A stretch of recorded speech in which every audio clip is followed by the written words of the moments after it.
দোয়া যদি কবুল করাতে হয় আপনার অন্তরে বিশ্বাস নিয়ে দোয়া করবেন যে আল্লাহ আমার দোয়া কবুল করবেই করবে। এবং আপনি যখন দোয়া করবেন একিনের সাথে, খাম খেলে দোয়া করে আল্লাহ সুবহানাহু ওয়া তাআলা কবুল করে না। আপনার ইবাদত, আপনার দোয়া যদি আল্লাহর কাছে কবুল করাতে চান তাহলে এই হাদিসটা আপনার লাগবে। সেটা কি? এই হাদিসটা কোট করেছেন ইমাম তিরমিজি রাহিমাহুল্লাহ তার দোয়ার অধ্যায়, হাদিস হচ্ছে 3479।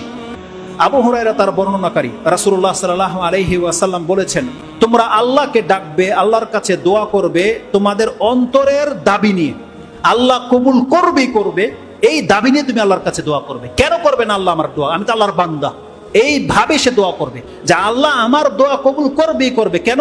আমি শিরিক করি না, আমি বেদাত করি না, আমি হারাম খাই না, আমি আল্লাহর বান্দা, আল্লাহ কবুল করবেই করবে, এই আশা নিয়ে তোমরা দোয়া করবে।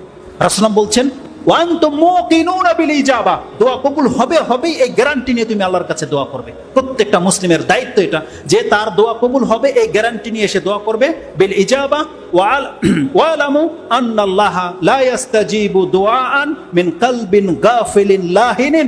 আর রাসূল সাল্লাল্লাহু আলাইহি ওয়াসাল্লাম এটাও বলে দিয়েছেন, তোমরা জেনে নাও আল্লাহ সুবহানাহু ওয়া তাআলা ওই ব্যক্তির দোয়া কবুল করে না যেই অন্তর উদাসীন, যেই অন্তরের মধ্যে গ্যারান্টি নেই, পরিতৃপ্ত নাই। কলবিন গাফিলিন লাহিন, এক তো দোয়া করার সময় গাফেল, আর লাহিন মানে হলো আমি আল্লাহর কাছে চেয়ে দিলাম, দিলে দিল, না দিলে নাই, এমন ভাবে চলবে না।